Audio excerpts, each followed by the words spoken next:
YLE.com Coaches Show is presented to you by the Hillsborough Economic Development Corporation. I'm Chase Miller. This week on the Your Live Event Coaches Show, we'll be joined by Commissioner of the Barnes County Boys Basketball Tournament, that is Calvin Kraft, as the BCT Boys Tournament begins on Thursday in Valley City and runs through Saturday right here on Your Live Event. Also, Bryce Laxdal of Northern Cass has the Jags out to a 5-2 start on the season. We caught up with him last night after their win against Fargo Oak Grove. We'll continue our basketball conversation with Bart Manson of the Fargo Davies Eagles, as the Eagles were off to a good start on the year, 5-1 with their lone loss at the hands of the Minot High Magi, and be joined by Taylor Kunkel of the Mayport CG Patriots, as Mayport will play in that upcoming Barnes County Boys Basketball Tournament starting tomorrow. Then we'll close off the conversation with the #1 rated team in Division A Boys Hoops in North Dakota. That is the Kindred Vikings, as Brad Woehl will talk about the 5-0 start to the season. And our senior spotlight, we head to Detroit Lakes with Isaac Cariveau, as the Lakers product is heading to the University of North Dakota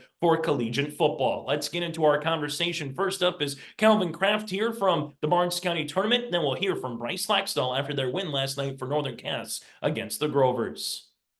Joining us now, the commissioner of the Barnes County Boys Basketball Tournament. He is Calvin Kraft, also the boys basketball coach, as he will have a couple of hats to wear coming up here throughout Valley City as they get ready for the boys side. Girls side already happened in December. Northern Cass came out on top over Maple River. Now the boys have an opportunity. The Lobos and Mayport CG played in the championship game last year. We'll see what happens this year. Calvin, as you take a look at the boys side of things here, Valley City's going to be back in it like they were for the girls. It's their junior varsity. But other than that, Barnes County North is going to be there. We mentioned the Lobos, Mayport CG, obviously yourself with Enderlin. A lot of similar teams in recent years are going to make up this tournament. A lot of B division teams that are going to make up this tournament, but still should be a fun 12 basketball games. Fingers crossed, Mother Nature, the whole 9 yards, as we've kind of alluded to during the last couple of years, to get these games off in Valley City.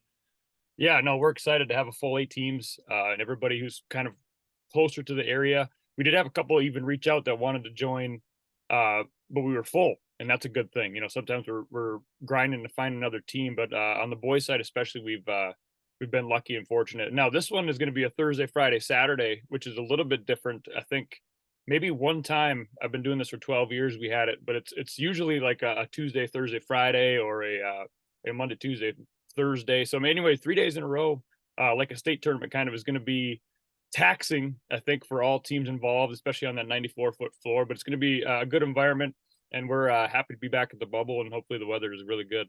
Yeah, you go through, and I was kind of, before we started chatting here, I was like, all right, who are some free throw champs? You know, names. 1959 from Eccleston. You know, you don't hear Eccleston too much unless you're driving by and you're saying, I'm taking the Eccleston exit for a lot of people moving forward. You know, Dennis Radke in 59. And 1984, Rob Nudell of Maple Valley was the free throw champ. It's always fun to go back. And then Uxbridge, 1917, won it in 17 and in 1918, the first 2 years. So, Calvin, just like we chat about with the girls, the boys, a little more history with it, and definitely some towns that you don't get to hear of, which is always cool to bring those towns back up during this time, with especially Uxbridge as an example.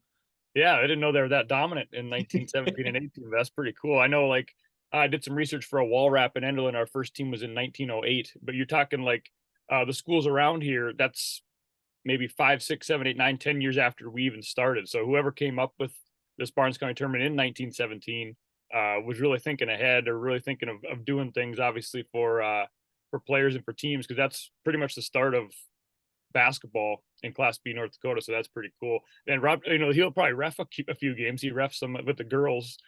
So yeah, we should probably get Mark to announce, hey, we have a ref, but also more importantly, he won the free throw contest in 1980 or whatever it was. So yeah, no, it's cool. The book is the best. In my bylaws I have here for the Barnes County Athletic Association, there's some stuff going back as far as we need to go for records and things like that. But now it's kind of easier to upkeep. But whoever did keep the records was very good. You know, from 1917 to today, sometimes it's like, well, something got lost, something was on a fire, something was wherever. But for the most part, in my room at the school, I have folders that I've never even looked in, but there's some good in-depth records. And now with obviously with media and things on the computer, it's easier to keep track of. But no, like I said, 106 years here, whatever it is, of the tournament. We're trying to keep it going. You know, when I think World War II didn't have one, and then COVID, we did play though. We never did not play. We know We played Hillsborough, we played White Shield, we played Dunseith, we played different games, and so we're trying to keep this thing going, and it's been good, and some people really like it. So the history of it is good to see, and we're trying to keep going forward. Yeah, going back to '84 here, I got one of the programs from recent years here. Rom Nudell again, also Maple Valley, won the championship. So that was a twofer. When you can get a free throw champ, Calvin, and you win the championship, it doesn't get any better than that. Now you're getting hardware. I'm not sure if he won the sportsmanship award back then either, but that we should check on that. But yeah, that's pretty cool. As you kind of take a look here, Calvin, what's one thing that you hear the most from your point of view about this tournament, whether it's the girls' side, the boys' side? What's one thing now that we've had a little bit of time here in the 3-division or 3-class system? I know you and I've chatted about hopefully seeing different teams allowing this tournament continue to grow. There's obviously some staple schools that are going to be here every year, but then there's 1 or 2 schools who maybe works on their schedule one year, the next year maybe it doesn't. So what have you been hearing now in this, the first time going through it for the girls? You mentioned you had some teams, reach out to you on the boys. So what have you kind of heard about this tournament moving forward? We kind of start, or I kind of start like the closest teams ask them, the closest geography team, because obviously Thursday, Friday, Saturday, coming to Valley City is a drive. Sometimes you're kind of handcuffed by geography a little bit, but then, hey, the closest teams, 4 said yes, the other said no, then you kind of keep going on the map and going to the next school. And then kind of, if we're at a standstill, put it out there on the listserv for the state, and people kind of come from. We had Standing Rock come. We've had different teams. We had Hillsborough come for a day. So like, if you're going to commit to 3 days, it's a little bit of a bigger deal. It's probably easier on a Thursday, Friday, Saturday. And I can't really decide the Thursday, Friday, Saturday, the North Star schedule, and Mark Potts and Valley City in the bubble I kind of try to pick a week, and they kind of tell me what they can do for that week. And so it's not like it's perfect, but especially if it has to be like a Monday, Tuesday, Thursday. Teams getting out of school and principals and things like that probably aren't the biggest fan of that. So Thursday, Friday, Saturday gives us a little more options, but I can't promise it'll be Thursday, Friday, Saturday next year. But yes, coming in, especially this 3-class system, now people have their schedule open. So most people have 7, 8 teams or 9 teams in their district. That's only, and there's 19 games played, and now you're looking for 11 games. That really opened it up for, especially in the Class B level, and depending on what the Class A level does, if they play everybody twice or not. So that has been good so far, because now people are looking for games, and maybe they can make it work coming to Valley for 3 days. So yeah, geography, we go there, and then as soon as word of mouth hits and people start asking and things like that, and kind of it balloons from there. As you take a look at it from a coaching perspective here, Kelvin, you've obviously played in the championship. You've won the championship. You've had some good teams for the Enderlin Eagles. Taking a look at it for 3 days in 3 games or 3 days, what as a coaching hat, what's the one thing you want to get out of this? Whether you go 3-0, you go 0-3, these are non-region, non-district games. So yes, you want to win them all, but at the end of the day, you want your team to get better from Thursday once Saturday kind of comes here. What are you looking forward to as a coach once it gets to this week? Yeah, just looking forward to being a grind and seeing how we react to things. Like, obviously we'll be excited and try to upset the number 2 seed on Thursday, but then win or lose, you have to come back and play another tough game on Friday. So I do like the back-to-backs. We just played one over the holiday break, and especially in the district tournament, region tournament, you have to play that. That's my favorite part of these tournaments, is the turnaround and the short scout, if you will. Back in the day, like the region semifinal, you're coming off of an 18-hour. You just won the quarterfinal. Now you got to play the most important game of the year on a 2-hour scout or whatever it is. So that's the best part, I think, for teams, is to kind of see who they are. Then obviously add a third day. Not very often do you do that in a row, especially except for the state tournament. So that's kind of a cool thing. Now that third day is really a grind. You're going on fumes. You're, depending on how your depth is, you play 5 guys, you play 8, 10 guys. It might make a little bit of a difference, and it has for us in the past. So yeah, it's a fun thing to find out a little bit about yourself, how you're going to react on day 2, and especially on day 3, and see who you are. But that's kind of the best part. From the Enderlin perspective here, Calvin, early on, about 5 games in so far this season, who's a player or two, and people come out to the bubble here throughout the week that, they can say, okay, here's someone to maybe, make a note of, because we've had a lot of really good talent, a lot of really good players, the Carson Bartholomews from last year, taking a look at the Hurlberts, to the Elijah Dixons of the world and company. Who's going to be 1 or 2 of those guys here this year for you? Yeah, we kind of turned the page and turn a new leaf, and new guys have to step up in new roles. Carson Gruba is a sophomore, played a ton of minutes for us last year, plays all the minutes for us this year. He's a dude. He'll be really good in the coming years, and he's really good already. He's fast, athletic, multi-sport athlete who gets it done, and he's kind of fun to watch, and he kind of changes our gears for us. He's fast, he's quick. He can kind of, guard anybody and stuff like that. So he's good. And Aiden Glarum is a senior who's been around the block, been on the team, gets a lot of rebounds, averaging over 10 a game, does some things offensively for us to keep people honest. And then Anthony Wendell, Brennan Bartholomew, Jake Simbira has had a great junior year so far. Probably been our second leading scorer and has done some good things. And we have Orion Adargo, Preston Dawson, and Aiden Chamberlain off the bench. We play 8 guys, which is more than we've played in a while. And so we're deeper. We have some new things we got to figure out. But as the season goes, we'll get better. Final thing for you, Calvin, before I let you go. Favorite memory? You've been around with this tournament now for a little while. I'm sure you've heard some stories of yesteryears as well from a different generation playing in this. What's 1 or 2 memories that come to mind when someone says Barnes County girls or boys basketball tournament? What kind of comes to mind for you here, Calvin? The first one that comes to mind is when Valley City varsity played in it, and the packed crowds. I started this 12 years ago, and that was kind of cool. Like the semifinal, final, there was a lot of people. And then it kind of goes to just, selfishly or personally, playing Hillsborough, winning that game, winning the championship. The 2 years that it wasn't a championship, we went 3-0. And so we were kind of the de facto champs there 3 years in a row. So, just the winning the games and the atmospheres and kind of, wearing the hat, taking the picture after the game, you don't get that anywhere else. And so that's kind of the best part is, hey, you win a championship, you get a traveling trophy, you get your name etched in stone, and you get a t-shirt or a hat, and you take that picture. So, anybody who has a chance to play in the championship game or win, that means you won 2 games or 3 games in a row. And that's a good feeling because you don't get that unless it's a district tournament or region tournament, etc. And so people do like that. The one coach that reached out wanting to get in, he's like, I want my guys to play in a tournament, right? Where it actually means something. Like you go to a jamboree, you go to the classics, and it's one game, you know who you're playing no matter what. In the bubble, it's one of the rare ones left in North Dakota where, hey, you win, you're going to play a winner, and you win again, you're going to play another winner, and you kind of move on, and it's a goal and it means something. And then we like to keep that going forward. So that's probably my best memory, just winning and trying to win again and try to win that 3rd game again. Yeah, those are always the fun things. You never know who you're going to get on Saturday, whether you lose the first 2, you win the first 2. There's always someone new coming up on that. Always fun, too, maybe selfishly for you. District tournaments coming around the corner, so some of those teams now you get a little familiar, Kelvin, with maybe the surroundings and what a district tournament might feel, a month and a half, 2 months down the road from what this Barnes County boys basketball tournament's going to be. Yeah, I've never put a huge emphasis on it, but some coaches love going and playing where that district tournament is going to be or region tournament is going to be. And now you get 3. And so you have a option of maybe playing 6 games at the bubble if you're a District 1 team right now on the boys' side. And that's pretty – you get a little bit of advantage for sure after a few games, kind of like playing at home. So, yeah, that's – if you get to the district tournament and get to play all 3, that might be the equal to your home games. Like we play 7 home games. Somebody who make advances in the district tournament could almost get that. So, like, yeah, it does make a difference, and that does help people wanting to get in.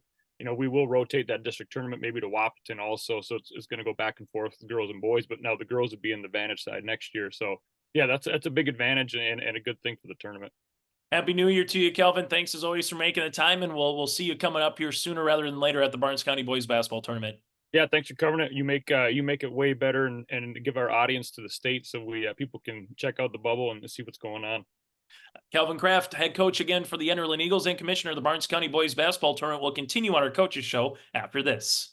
Live, work, and play here in Hillsborough, North Dakota. The Hillsborough Economic Development Committee can assist you with information and support for business and housing. Experience Hillsborough. More at 104. As we continue on our Tommy's Express Car Wash post-game show, joining us now is Bryce Laxdal as, again, Northern Cass improves to 5-2 on the season. Before we talk about any part of this game, Bryce, what does it mean to get to 5-2 through 7 games here as you got a quick turnaround again on Thursday against Drayton Valley Edinburgh? We're just trying to get better every game, and I think that's just signs of improvement. There's things we're better at right now from game 1, and there's a lot of stuff we need to work on still. A lot of end-of-the-game stuff, just being strong with the ball, making sure we're getting help side, knowing where shooters are at the end of the games, that sort of thing. But, our goal is to, win every game that we go out there and play. And I thought we did enough tonight. We competed hard. I was really proud of our guys. We lost Andrew early in the game. We had guys come off the bench and step up. And, that's what it's about, a team game, and everybody stepping up, next man up, being ready to come out and compete, and I just thought we played a really nice game. Yeah, you had 3 players in double digits, Landon with 20, you had Hudson with 15, and Trey with 13, but talk about the defense here in this one. I know both of you guys were heated on the bench, and rightfully so. It felt like a region rivalry game early in January, but Trey Huszar able to get that block shot there in the first half, and you're able to corral it and go down the other end. He altered some shots as well throughout the game. Keelan on the interior did the same thing. What was it about your guys' defense, and much as the offense came alive in the third, Bryce, but what was it about your defense that you liked for 4 quarters of basketball? Well, defense starts the offense, right? And those guys, Keelan and Trey, you mentioned, those guys, they're down in the weight room all summer long. You can tell how much bigger they've gotten, how much stronger they are, and then you can see how much more confident they are right now. And that's because of the weight room, and they've done a really good job of bringing kids down there, being leaders, putting it upon themselves that they want to change this program. They want to become competitive every single year.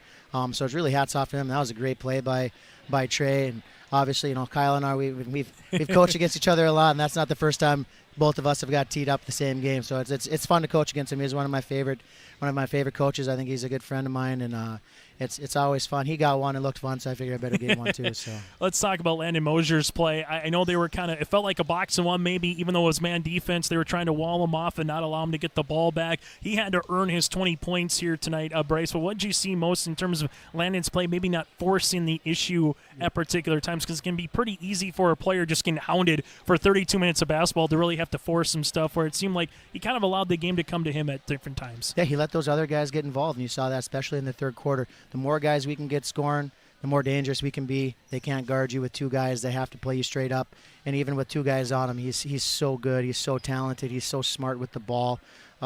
He can score in so many different ways, his jump stop and his step back. And the third quarter, he had those pull-up dribbles. Yep. He hit the 3 on the inbounds, which was a great shot. That's scoring at 3 different levels. That's what makes him so hard. But the best part about that was getting everybody else involved and seeing those guys score and seeing other guys have success. Jake Ryder knocked down a couple of big threes. It was just a really big team game. Devin Wolf came in. He's kind of our glue guy. He comes in he doesn't play a lot every game, but he knows his role, and he comes in. You're going to get 110% from that kid every single time on the bench. He's calling all plays. So everybody that stepped in the court tonight, I'm just really proud of them all. And I think that's our first win over Oak Grove since 2016 region championship. I think that's only the 3rd time we beat them since 2005. So it doesn't happen a lot. And they've been a team that's kind of been a thorn in our side. I thought the last few years, a couple different times, we were just as good at them, and they always seem to come out and kind of blow us up. So it was really good for our guys to see, like, hey, we can do this.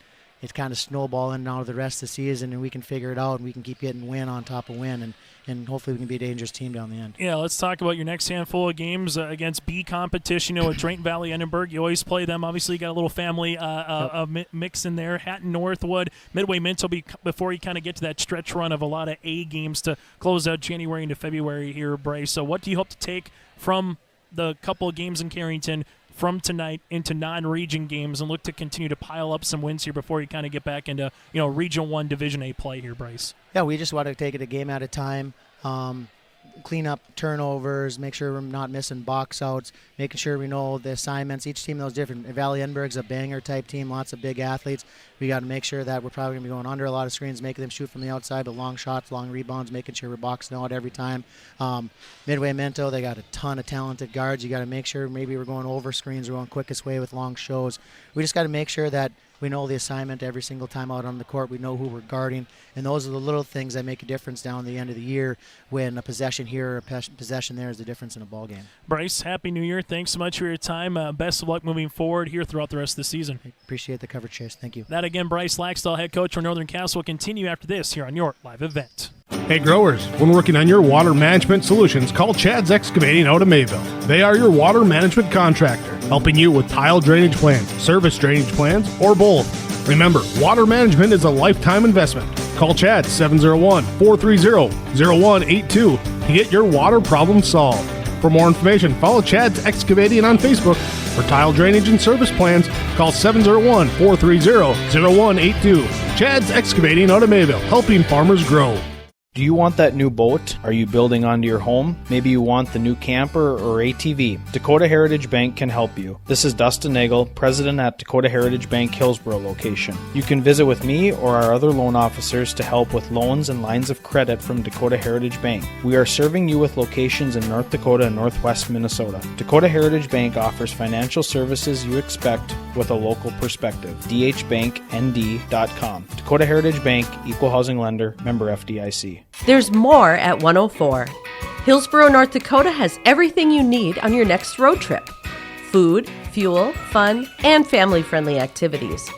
Stop by and fill up your tank or grab a bite to eat. Have a blast at Goose River Golf Club, the swimming pool, or one of our beautiful parks. There's even ice skating and cross-country skiing. Take in the sights or stay the night so you don't miss a thing. Experience Hillsborough and see why there's more at 104.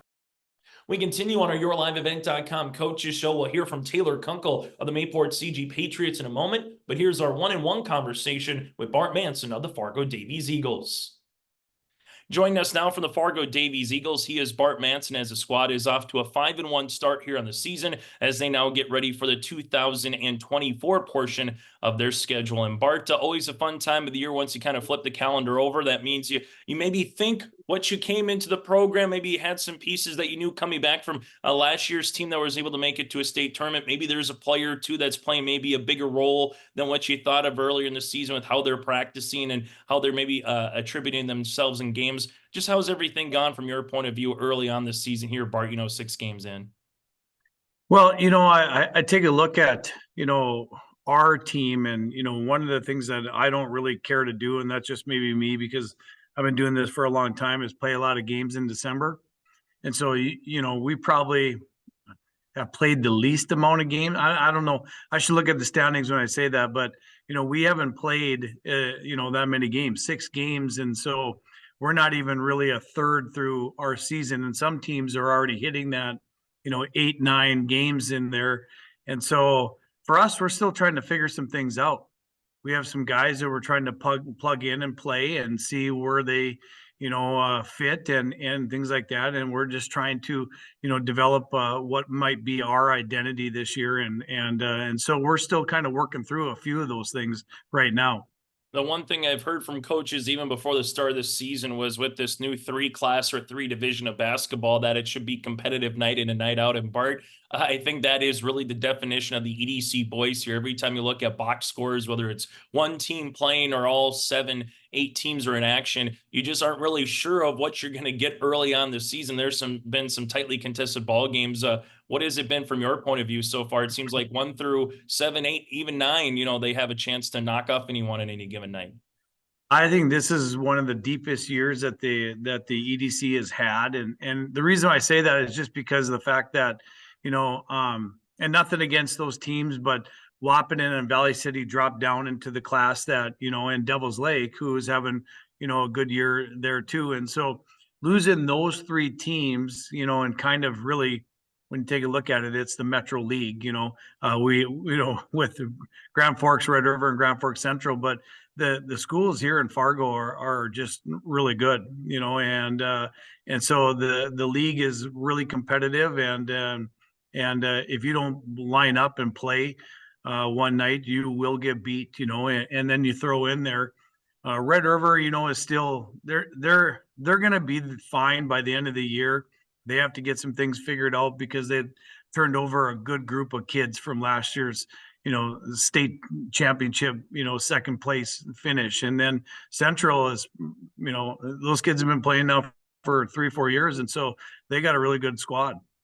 You look at your team here, Bart, Daniel and Alpha, I know 2 guys that have played a ton of minutes in the backcourt for you, have been in starters as well with Alpha, his length and athleticism, how he can go up and get rebounds or deter shots. What have you seen from those 2 in particular here early on in the season? Well, they're athletic kids and they have done a lot of good things for us. I would say that, they're both have been a little bit inconsistent. They'll have a great game and then they'll have a decent game. And so we kind of need to start to find a little bit of more consistent play from some of our guys, including those 2. And if we can get some of that consistent play from, individuals on a daily night, and just, and that's why I kind of talked about at the beginning, those kids too, Dan and Elf, are trying to figure things out and, trying to find their way a little bit also right now. And so, but more than capable, really good players, have the ability to play at a high level. And, we're just waiting to try to get humming here a little bit into January.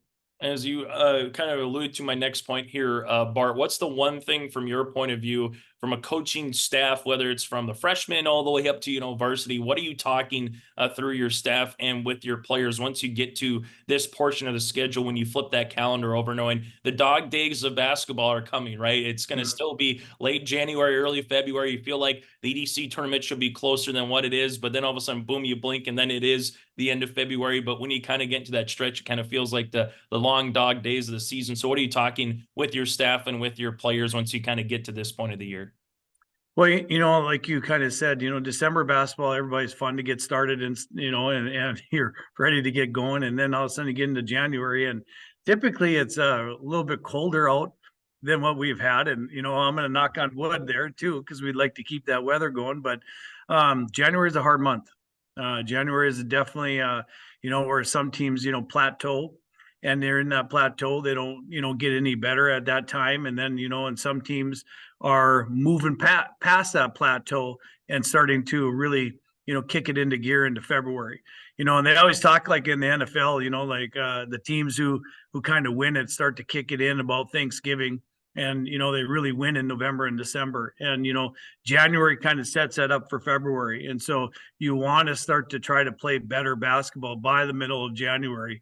And it's hard sometimes because, like you said, you got a gauntlet of games and you're on the road a little bit more sometimes during that time period. And so it's tough. It's a tough, especially with our league. There's going to be some teams taking some losses, and you got to work through those things, and keep working towards, end of February into March, and then when people get excited about basketball again. As a basketball fan here, Bart, how much fun was it to go back to Minot or have teams from the WDA coming out east early on the season, or yourself playing some games, against those WDA teams? We just really haven't seen that a lot with, as you alluded to earlier, with the two divisions. A lot of teams from the east played maybe a Moorhead or maybe got one game against a Western team, and that was pretty much it, for their non-conference games. How much fun has that been to see that back in the AA this season here in basketball? Well, there hasn't been a team in the EDC that hasn't, everyone's lost a game. And part of it is because our non-conference schedules are a lot better than they have been in the past. The crossover games have been really good for our state. And then also, some teams are heading to Minnesota to play too, some really good teams out of Minnesota. And, later on in the year, we'll be playing Alex, who is, loaded this year with a couple good players too. And so I think the level of play is even going to go up in our league because of even the teams that you're playing in your non-conference schedule.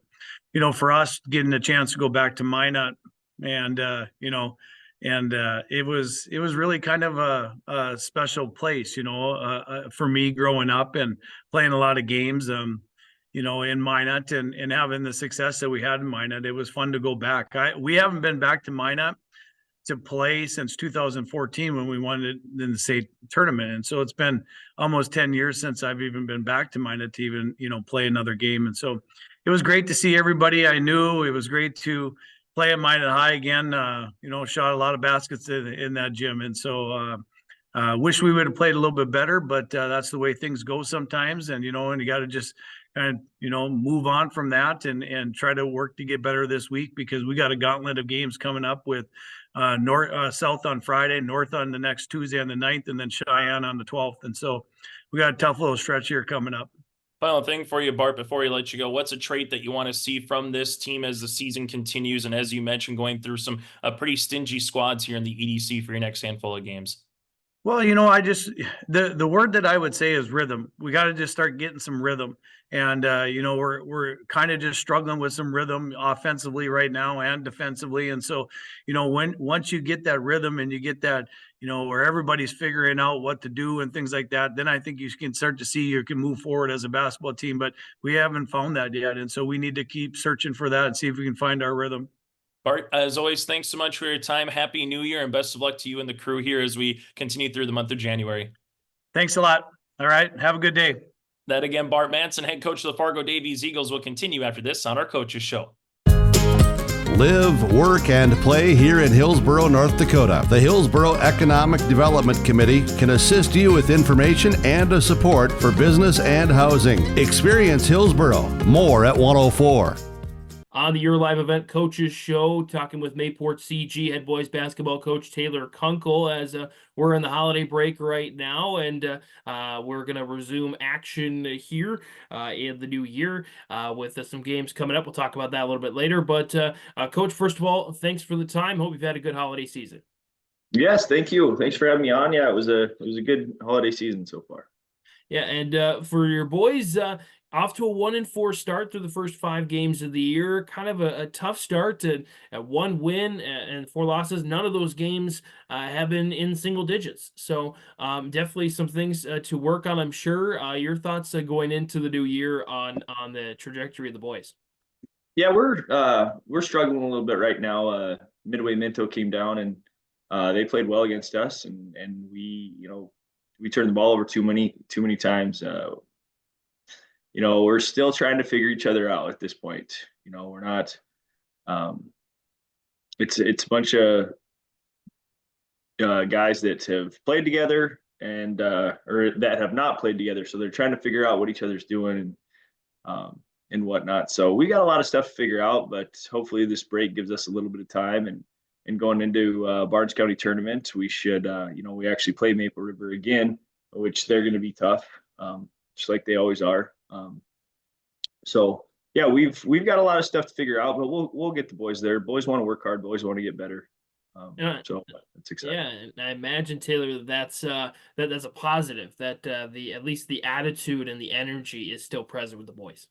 Correct. Yeah. It's it's tough. You start 1-4, but you look at the teams we played, and it's Grafton and Thompson, which obviously two very good teams, a Cavalier team that very tough, and Midway Minto team that's very tough. So I'm glad at the end of the day, none of those games count towards our district. There are a couple of region games in there, but nothing really hurts us at this point in time, and we're still figuring stuff out. So we after break, we got to get things going a little bit, which I believe we will. You got a nice balance as far as your roster is concerned: seniors, juniors, sophomores, freshmen, even an 8th grader, I believe, on the squad. Your thoughts on how they're all helping each other to be the best players they can be? Yeah, I mean, our seniors are going to lead, and then we look to them to lead. And we actually don't have any. We have a junior that is dresses for varsity but hasn't played in 2 years. We have one sophomore that dresses, and then we've got a slew of freshmen, so five freshmen. So when you look at it, the starting lineup is four seniors and our 3 seniors, a sophomore and a freshman. Well, that's just shows that we're very young at times. So when we have 3 freshmen on the floor at times and an 8th grader, that it can be a little tough. So it's just about gaining those guys, the confidence in those guys. I think as the season moves forward, they're just going to gain more and more confidence with each other. But right now there's going to be some growing pains. That's kind of where we're at right now. I have no doubt that we'll turn it around though. As we look ahead towards 2024, obviously you start out with the Barnes County tournament. We'll have the full tournament broadcasted on yourliveevent.com, including the Mayport CG boys contest. What are you hoping to see from the boys, win or loss, out of that tournament? Honestly, I hope we just play loose. We've played so tight and we're afraid to make mistakes everywhere right now. So I think that if we just play, just end up playing basketball, sound offense, sound defense, hoping for some guys to step up, and hopefully we do the things that we talk about. But yeah, at the end of the day, we just need to play loose and have fun.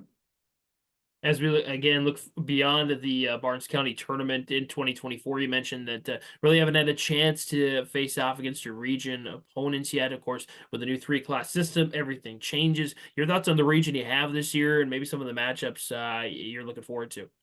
Yeah, it's our region is very tough. Obviously, you got kind of the top dogs right now in North Star, and but then you kind of look at everything else, and it's wild. I've been watching scores pretty closely, and it's Hat Northwood goes to Warwick, and Langdon's playing tough, and all these different region teams are doing a lot of really good things. So we're gonna get there, like I said. But it's going to be a fun region. Regionals, districts, it's going to be fun. I've never been a part of the district process, so that's going to be a lot of fun too. That atmosphere that I've heard a lot about, but I've never been an actual part of it. We've always been super region, region two. So I'm excited about it. It's going to be a lot of fun. Coach, anything else you want to mention about Mayport CG boys basketball heading into 2024? No, I don't think so. That's head coach Taylor Kunkel joining us on the Your Live Event Coaches Show. Again, we'll have the full Barnes County boys basketball tournament coming up here first weekend in January, and that includes the Mayport CG boys games, Maple River, of course, on schedule. Then after that, we'll see how it goes. So, Coach, thanks for the time, and best of luck the rest of the season. Thank you very much.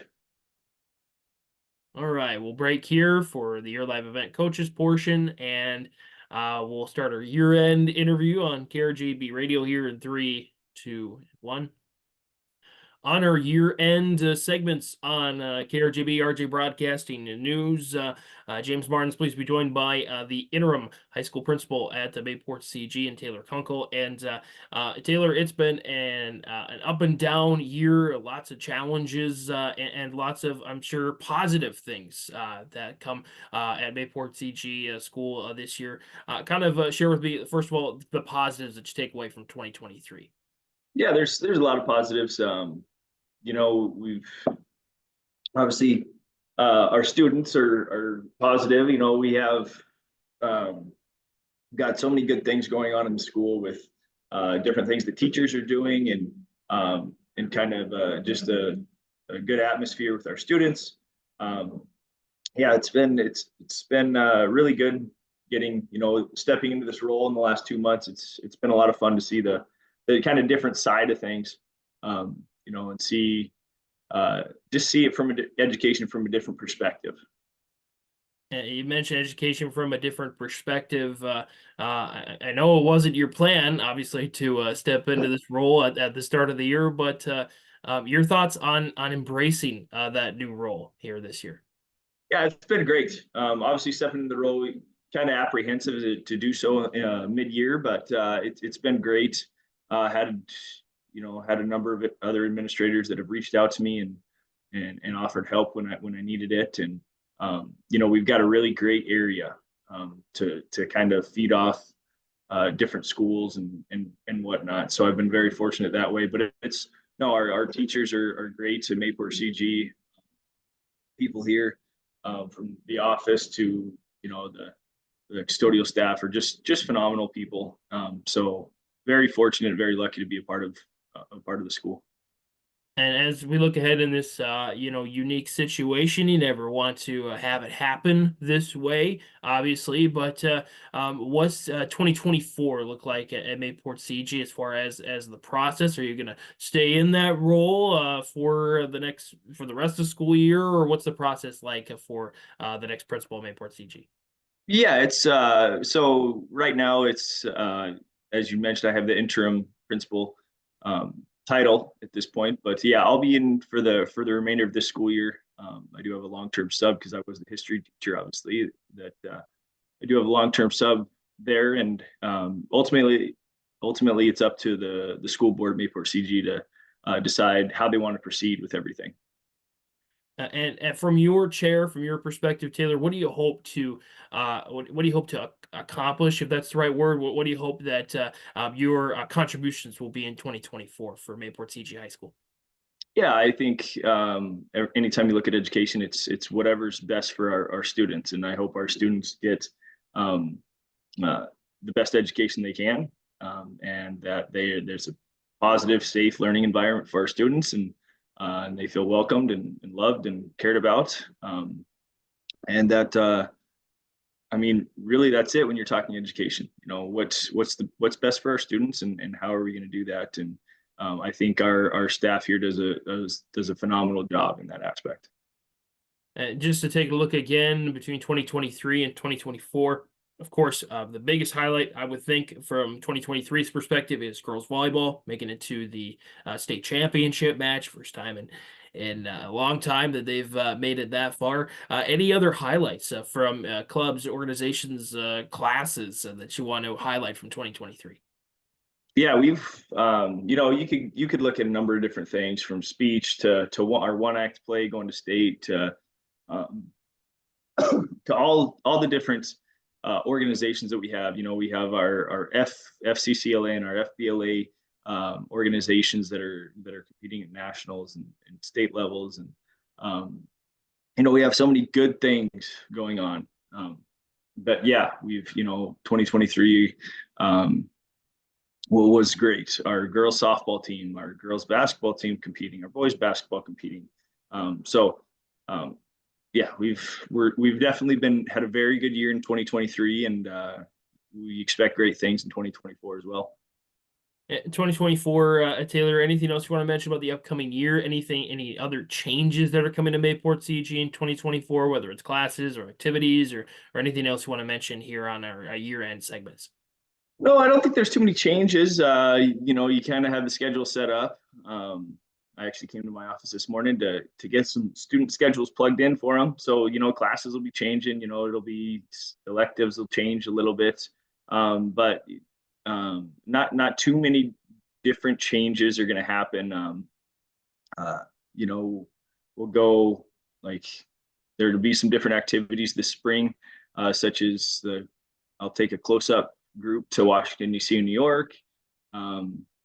And just the other fun things. Spring gets chaotic. You have golf going everywhere and softball going everywhere and baseball and track, and so it gets a little crazy. But then you have different other organizations that are happening at the same time. So FBLA state and FCCLA state. So it's going to be a fun, chaotic spring semester that I'm really looking forward to.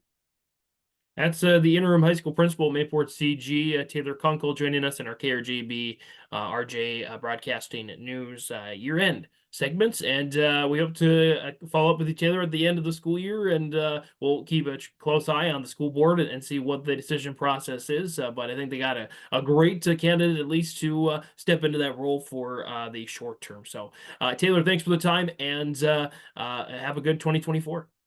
Yes, thank you very much. You as well. All right, perfect. That's awesome. Appreciate that. Appreciate the flexibility, the transparency. That's what we're here for, to just make sure that you guys get a spotlight, and anything you want to mention gets out there. So awesome. So, all right, Taylor. Well, I appreciate the time, appreciate the flexibility, and you take care of yourself now. Here's Trail District Health Unit Director Brenda Stallman with some holiday health tips. We're looking at a lot of family and friends gathering, and with that comes more food and alcohol, and we want people to exercise moderation, of course, with those activities, and at the same time keep check with their mental health. Sometimes the added activities to our schedules and the kids' activities brings a little bit more stress to our life, so a reminder to pace yourselves and enjoy what the season has to offer. Happy holidays from Brenda, Kelly, and Chris at Trail District Health Unit. Bank of North Dakota wants you to be confident when it's time to make student loan decisions. Visit bnd.nd.gov/confident to calculate the maximum amount of student loan debt that is recommended based on your career choice. You can also learn how to apply for financial aid and get tips to cut education expenses. Visit bnd.nd.gov/confident today.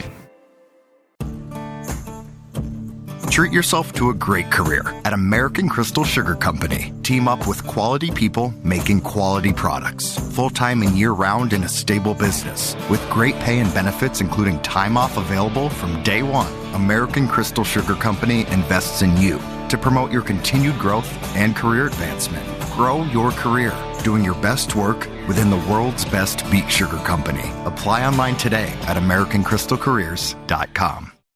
As we wrap up the program here, we'll have our senior spotlight with Isaac Cariveau from the Detroit Lakers talking about his commitment to University of North Dakota football. But first up is Brad Woehl, the Kindred Vikings boys basketball team, as Kindred is off to a 5-0 start on this season. Joining us now from the Kindred Vikings, he is the head coach for the boys basketball team. That is Brad Woehl. As the Vikings off to a nice start on the season here, 5-0, and they got some good games coming up this weekend on your live event as they host the Wahpeton Huskies on Friday and travel to Thompson on Saturday. Brad, Happy New Year to you, number one, and number two. So far, 5 games, obviously 5 wins, but I'm sure like any basketball coach, whether you're 5-0, 3-2, or something in between, there's always things to work on as you get to the month of January here, Brad. Exactly, and Happy New Year to you, Chase, as well. Yeah, it's kind of before we got on the air, some of the things we've talked about. It seems like this point of the season that the defense is a little bit ahead of the offense. I think that is certainly the case for us. We're holding teams down to 40 points a game, which we like that. So the defensive end is really kind of what we've been doing well. Offense is starting to come. We're becoming a little bit more efficient, so we're hoping that improves as well throughout the season. As you kind of get to this time of the year, Brad, whether you got a team that brings back, 7, 6 seniors or varsity players, or another year where maybe it's only 3 or 4 and you're mashing some guys to find different roles, what about the month of January do you enjoy most about coaching? Or is it January is a tough month to get through because the start of the season's behind you, you're still a ways away from tournament time? How do you look at the month of January here, Brad, from a coach's perspective? Well, I think every coach likes the month of January. I know it's a long month. It seems like there's not many breaks in the school calendar, but I think this is kind of when you start putting the pieces together and starting to really improve your basketball team and obviously work on those weaknesses. Brad, before we talk about some of your guys here, anything surprise you early on with the new 3 divisions, 3 classes, when you're seeing some box scores? I know AA is kind of playing maybe some Minnesota schools, or they're playing more East-West. You still get A and B with some of those rivals that were there before playing against each other or getting those non-region games. But anything surprise you early on from a portion on the boys' side? Well, I guess this isn't really surprising, but I think it's going to be a very, very competitive division. It seems like every single night you better be ready to play or you're going to get beat. So I think that's what's going to make our division very exciting. I know it's a smaller division with the amount of teams, but a lot of high-quality teams and a lot of parity once again. And you talk about parity here. Wahpeton comes into town on Friday. They just knocked off Central Cass by a handful of points. Central Cass and Hillsborough Central Valley went to overtime, to your point, Brad. When you take a look at some of these new teams that maybe you haven't played before, is it more challenging from a coach's perspective, or are you still on the worry about, okay, let's just worry about us? Maybe we'll figure out who we need to stop or what they kind of do offensively. How do you kind of look at it when you go up against a Wahpeton, which is a team that you haven't traditionally played in the regular season? Well, I think their physicality is one thing that sticks out. I mean, they used to be playing the Davies and EDC, which is a very physical league. So I think that is something they present as a possible problem. They're going to have good players. I was very impressed with them the last 2 games that I watched them. Very good at the guards. So it's certainly going to be a test for us. Brad, this year, just a couple of seniors on your team. It was good to see, obviously, in game number 1, Riley Sunram, coming back for you guys after missing out of last year. Just talk about some of those seniors and the upperclassmen. What do they provide this season to Kindred Viking basketball? Well, Riley is just starting to get into the flow of the game. Many people have to understand that he hasn't played competitive basketball for a year, and his body has certainly changed over the course of that year. So we're hoping to get him improved, get him in the flow of the game early. And I think this month is going to be an important month for him. And he's an inside presence. I mean, he's 6'7", 280. And he moves fairly well for his size. and he can step out and shoot it a little bit, which we like as well. Ryan Davis is a kid we're bringing off the bench. He certainly could start for some teams, I believe. He just seems like he is in the right place at the right time. He does a little bit of everything. He can shoot it. He can rebound. He's a good defender. And we also bring off Owen Hoyme. He's kind of a spark for us. Good defender, can hit the three, hustles, works very hard all the time when he gets his opportunity on the floor. Brad, how vital is it to have, whether it's one senior, two seniors, guys who understand their roles that, obviously everybody wants to start, everybody wants to play 32 minutes, but at the end of the day, there's only one basketball. And you as a coach, you're trying to put the best five, whether it's to start or throughout the game, on the floor that are meshing together. How invaluable is it to you as a coach having some seniors, coming off the bench that have been in your program for quite some time? Well, the two seniors that have come off the bench have just done a great job accepting their role. We had a little conversation prior to the season. We have a chart that we use as far as what the role is for the sixth and seventh man. A lot of times those two individuals play as much as a starter. And we also talked about, don't be so worried about your starting role. Make sure we have finishers, and the finishers at the end of a game can be that sixth and seventh man. Brad, Jake Starcevic, I know it's been well documented coming from Thompson to Kindred, but anytime someone gets to 1,000 career points, it's nice to kind of, recognize them and honor them. So let's just talk about Jake and what he's provided through, 5 games so far this season to you guys hitting that milestone. He is a fierce competitor, and he's tough, he's physical, he's gritty, and I think that's just something we were kind of missing a year ago. So he provides that for us. We try to put him on probably the offensive or the opponent's best offensive player. And we like what he has done so far. He's just averaging right under 10 points a game. But he just provides that toughness for us. Last thing for you, Brad, before we get moving, it maybe was something you already hit on a little bit as we kind of get into the dog days, if you will, of January basketball before we get to February here in the regular season. What's a trait or characteristic through 5 games that you want to see your team continue, as we get a little bit closer to the month of February? Well, one of the things that we talked about to start the season was sharing the basketball. And I think our entire coaching staff is very pleased with what we're doing in that category. We're averaging around 16 assists a game. We got 3 guys in double figures, another guy is like 9.5 points per game. So I think that is something that we tried to emphasize throughout the course of the season, and hopefully that continues. Brad, thanks so much for your time. Best of luck moving forward throughout this week here against Wahpeton and Thompson and throughout the rest of the season. Sounds good. Thanks, Chase, for having me on. That again, Brad Woehl, head coach of the Kindred Vikings boys basketball team, will continue on our coaches show after this. Live, work, and play here in Hillsborough, North Dakota. The Hillsborough Economic Development Committee can assist you with information and support for business and housing. Experience Hillsborough. More at 104.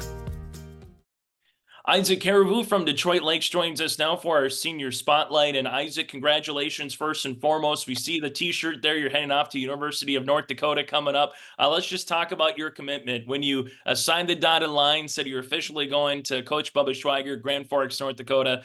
Take us through just kind of the emotions and everything that was built into that to know that you're heading off to play Division I football. Well, I used to live up in Grand Forks, and I got a lot of family up there, so it was kind of a decision to get back home. And their coaching staff, especially my position coach, he's a really great guy. Seems like he develops guys really well, and it really just seemed like the best opportunity for me.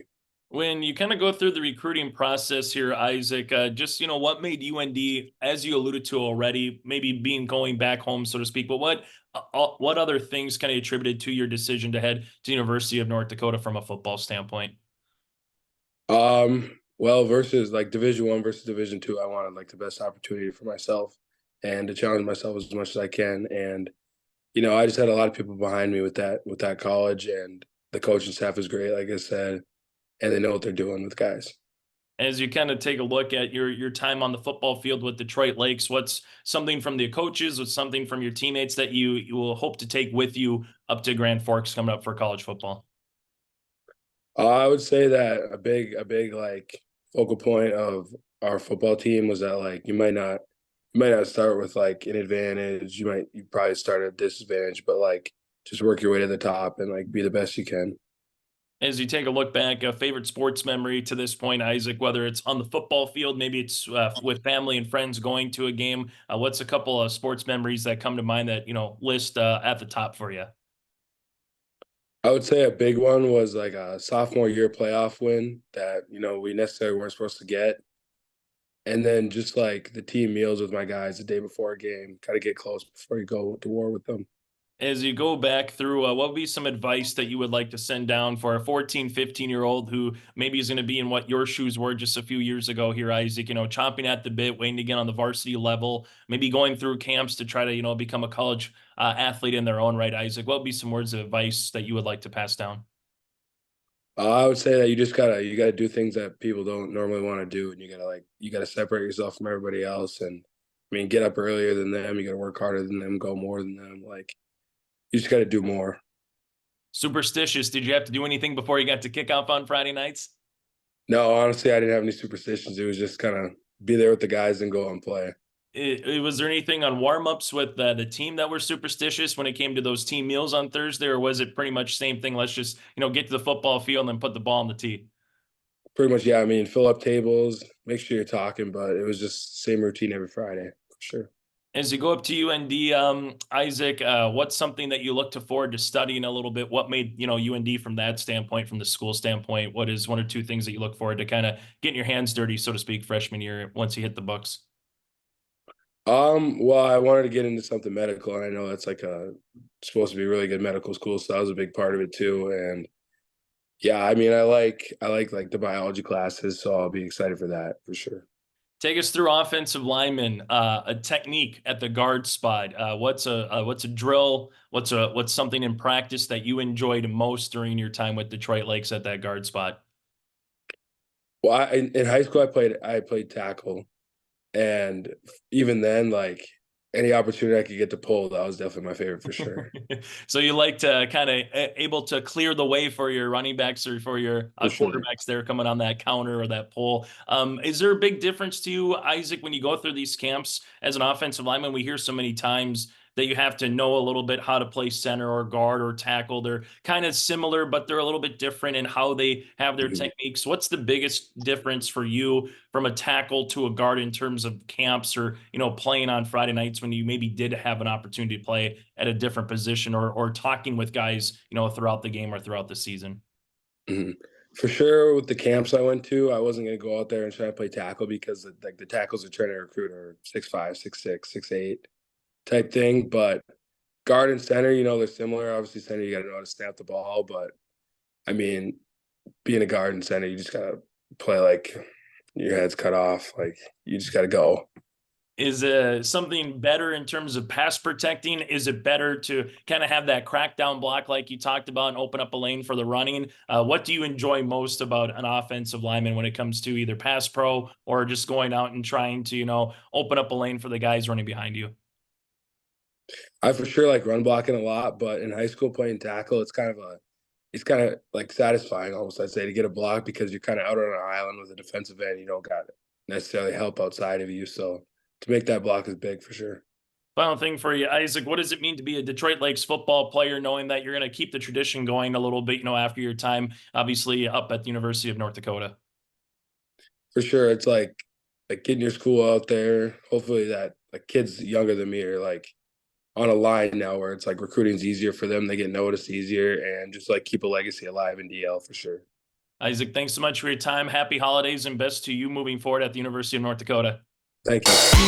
That does it for our edition of the YourLiveEvent.com Coaches Show to begin the 2024 portion here of our show as presented to you by the Hillsborough Economic Development Corporation.